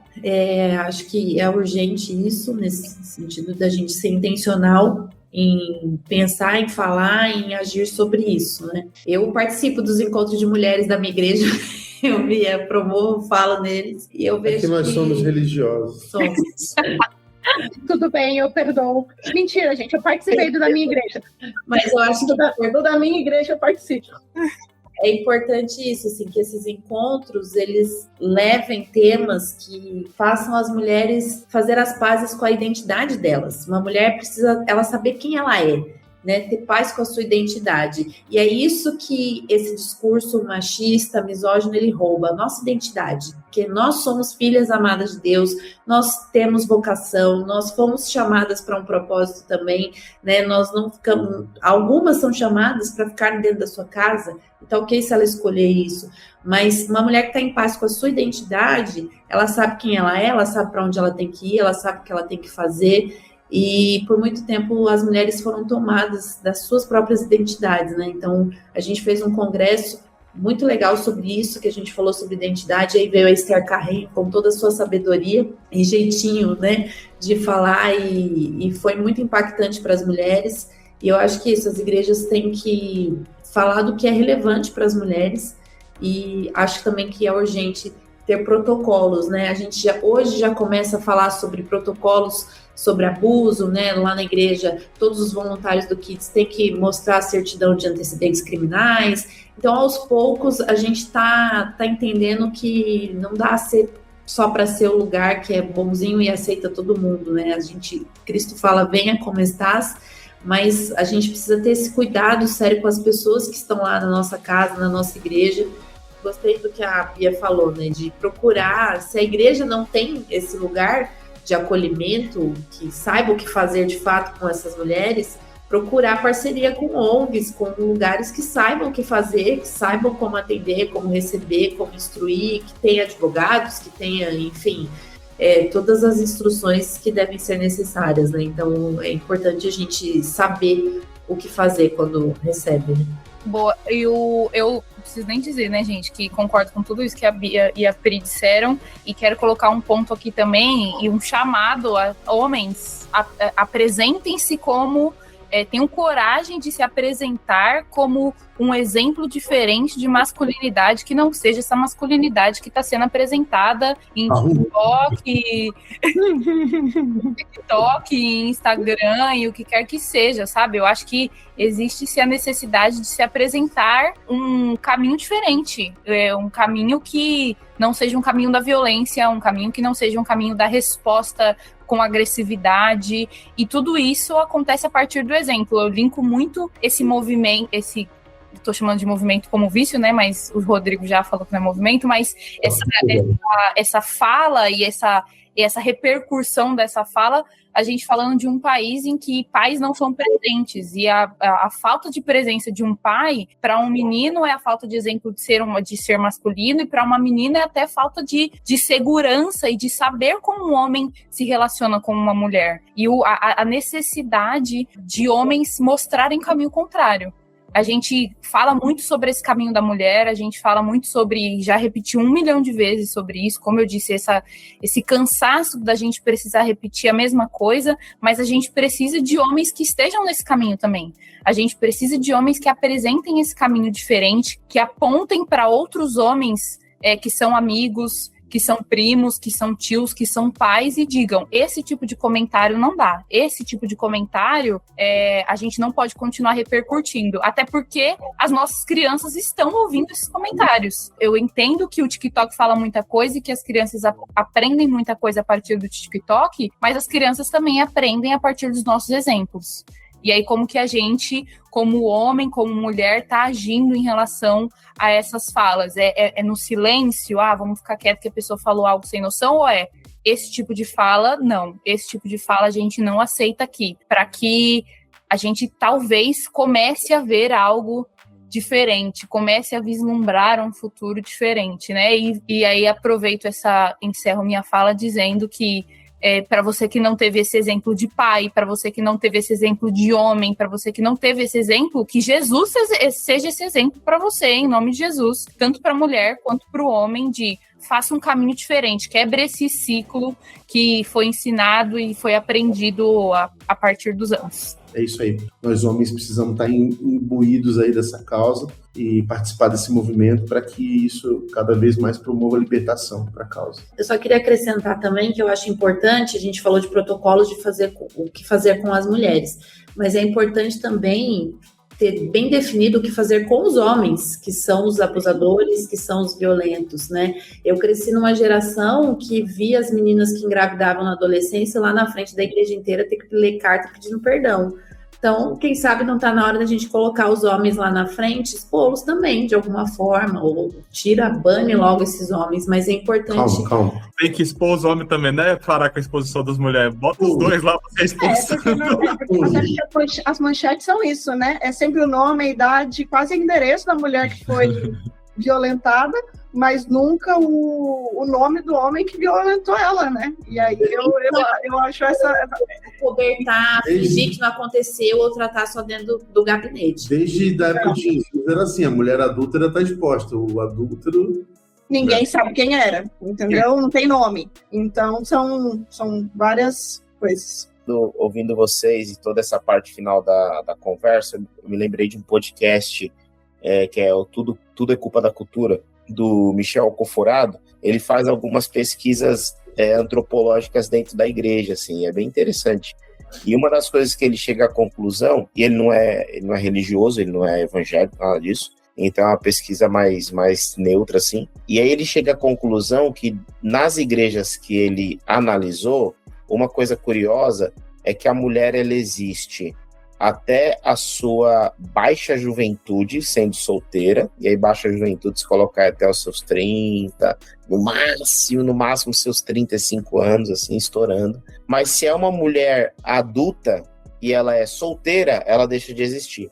Então ela existe até os 35 solteira e depois disso só casada. Se ela tem 35 mais e é solteira, não existe nenhum programa para ela. Se ela for nos encontros das mulheres, não vão falar sobre as questões que ela vive, porque as mulheres nessa idade têm que estar casadas e com filhos, etc, etc. Então, aquilo que a Bia estava falando, né, dos programas, tal, das irmãs e etc, encontra eco também nessa pesquisa do Michel Conforado. E aí tem uma coisa que eu defendo muito, que existe um problema teológico muito sério em relação à compreensão bíblica da mulher. E os pastores e os teólogos precisam revisitar esses textos bíblicos, porque isso é um ponto de partida importantíssimo, que está ali na base da discussão, na base da conversa. A mulher como essa filha de Eva pecadora, e que a gente brinca que quando chegar no céu e ver Eva, vai brigar com a Eva, que a gente acha que a culpa é da mulher, e a mulher é um ser subjugado, inferior. E os textos paulinos que falam do silêncio da mulher na igreja, os textos paulinos que falam da submissão, e a gente entende que é só submissão feminina. Precisamos reinterpretar esses textos. Então, a primeira coisa que eu acho que é importante para um pastor e um teólogo que está ouvindo a gente, repensar os textos bíblicos que ele tanto afirma. A segunda questão que eu pensei, e última, é que sempre que... essa fala do Hernani é muito forte, né? Que eu acho que foi o Hernani. Há mulheres que o único ambiente que ela procura após uma violência é a igreja. Isso é um grande percentual, é um alto percentual de mulheres. Isso coloca sobre os ombros da igreja uma grande responsabilidade. Óbvio que não é a responsabilidade de fazer um papel que não compete a ela, de investigação e etc, nada disso. Isso é a polícia que faz. Mas o papel de compreender qual é o seu lugar na orientação dessa mulher que chega. Por que eu estou dizendo isso? Porque, evidentemente, nós pregamos o perdão. Evidentemente, nós pregamos o amor. E essa pregação não pode sair dos nossos lábios. Mas você falar a respeito de perdão sem conversar sobre justiça é também uma violência. Então, o que pode acontecer é tentando dar ênfase no perdão, no amor, na reconciliação, é você violentar mais uma vez essa mulher. Porque antes de falar de perdão, no caso do abuso e da violência para com o feminino, é necessário falar da justiça. Qual é o caminho que é necessário ser realizado pensando na justiça humana diante desse caso? A partir disso, aí sim a gente fala de perdão. Mas não é possível falar de perdão antes de falar de justiça. fazer isso é violência também. Você falou do Paulo, eu lembrei da pregação da famigerada série de mensagens do Ed, do Cartas para o Novo Mundo, que ele fala que quando Paulo diz que as mulheres devem estar sujeitas aos seus maridos, essa não é uma mensagem evangélica, porque ela era comum a todos os contextos religiosos e sociais da época. Isso que ele está falando é chover no molhado. Quando as pessoas leram isso, falaram, ok. Mas logo em seguida, quando ele fala, e homens, amem as suas esposas como Cristo amou a igreja e se entregou por ela, aí é uma mensagem evangélica. Porque ele falar para os maridos amarem e se sacrificarem pelas suas esposas como Cristo fez pela igreja, aí nenhuma outra religião, nenhuma outra fé falava. Essa é a mensagem evangélica. Não é a mulher que esteja sujeita aos seus maridos. Isso aí era ponto pacífico. O evangelho chega quando ele fala, e homens, amem as suas esposas como Cristo amou a igreja e se entregou por ela. Acho que essa é a mensagem do evangelho. E tem uma frase do Lewis que eu nunca esqueço. Eu esqueci o livro, mas ele escreveu em algum dos livros dele, leiam todos que é bom. Mas ele escreveu que se o homem foi colocado por Cristo como cabeça da mulher, como Cristo é a cabeça da igreja, a coroa que ele colocou sobre a cabeça do homem não é de ouro. Então isso me faz pensar muito. Me fez pensar muito e eu nunca esqueço disso. Se a gente, como homem, foi colocado como cabeça da mulher, como Cristo é o cabeça da igreja, a coroa que está sobre a nossa cabeça, ela não é de ouro. Né? Então, o nosso compromisso com as nossas famílias e com as nossas esposas é num nível evangelical. Essa é a novidade do evangelho. A última fala, só para complementar uma coisa que o Lucas falou sobre a questão dos teólogos, né, de revisitar os textos, me lembrou claramente também de que façam isso incluindo mulheres, porque esse não é um diálogo que você faz entre homens, esse é um diálogo que você traz mulheres. Então, igual vocês fizeram hoje, trazendo eu, a Rafa, a Pri, deram essa prioridade de fala para a gente, isso é uma coisa que também precisa ser feita dessa maneira. Eu fico feliz de ouvir o Rodrigo falar que na PIB de Campinas, mulheres fazem parte do Conselho Pastoral. Eu tenho orgulho de dizer que na minha igreja também, no grupo pastoral, tem mulheres, não só na parte administrativa, mas espiritual também, que fazem parte. Então, eu acho que isso ainda são vários passos que a gente tem para dar, principalmente em igrejas históricas, como a nossa, batistas e presbiterianas da vida.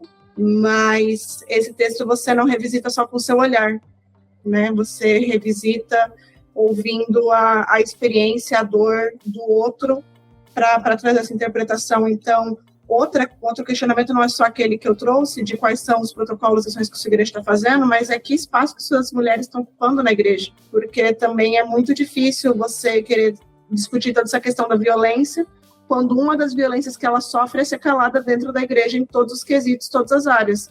A única coisa que ela pode fazer é o chá da tarde das mulheres e dar aula para as crianças. Então, ok. Ou é calada, sendo que a gente, né, um fato, se a gente tirar as mulheres da igreja, metade das igrejas não abre domingo, porque não vai ter quem faça a igreja funcionar, mas no final a gente vai ter denominações que chamam o grupo de mulheres de sociedade auxiliadora feminina, mas sem elas a igreja não estava funcionando. Mas não reconhece o espaço delas como diaconisa, como líderes, como nada. Nem diaconisas elas podem ser chamadas. Eu sempre digo que o caso das mulheres na igreja é caso de reparação histórica. Ah, não discordo do Rodrigo. Mas, assim, a gente acho que pode começar pela nossa igreja, né? Então, sim, convoca o pedido do Lucas com a participação de mulheres nesse conselho.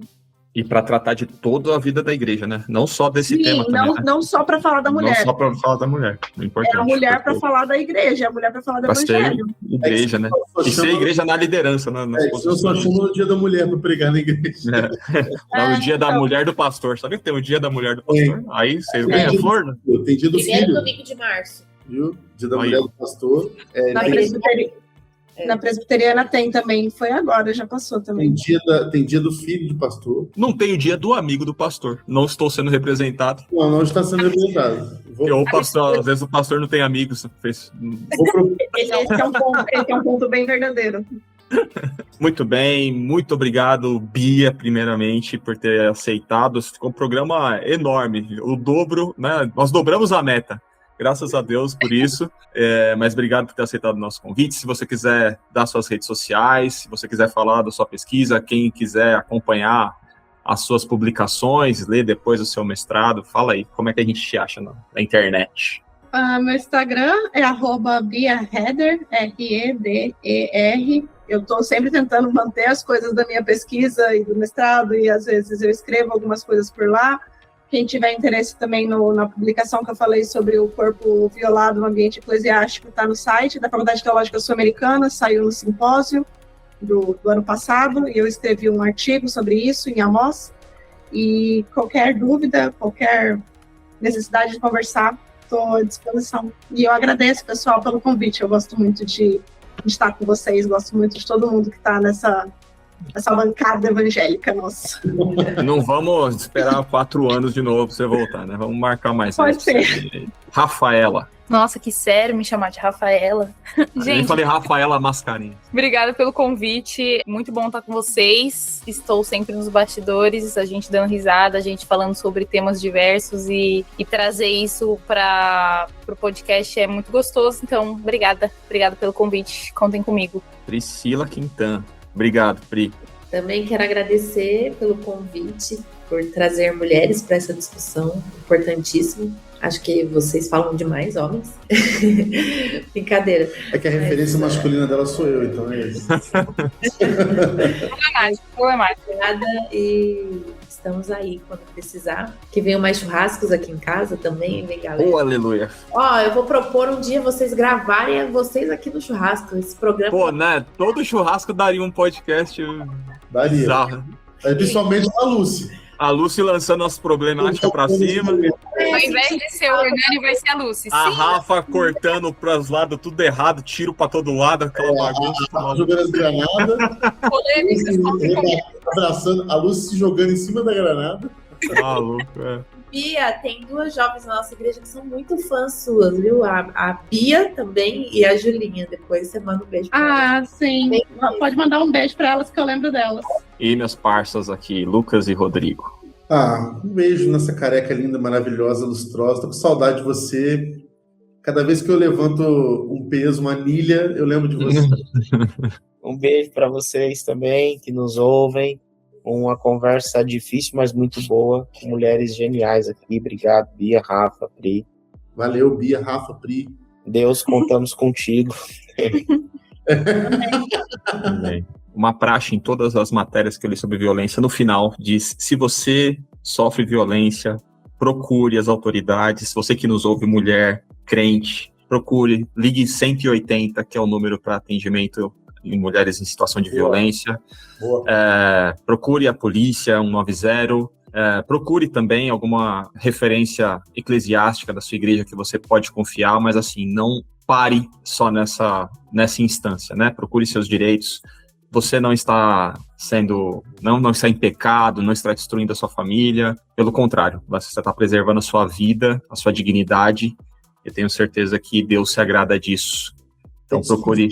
Desconfie de quem tenta legitimar qualquer tipo de violência. Isso, e procure aí, então, Disque 180, Disque 190, procure auxílio, suporte, você não está sozinha, procure mulheres fortes que podem te ajudar aí, e vamos mudar essa situação. Nos sigam nas redes sociais, @canal Telescópio, sigam a Crentaços, nossos amigos, nossos parceiros, @Crentaços, e nós nos vemos no mês que vem. Telescópio, pés no chão, olhando pro alto. Tchau.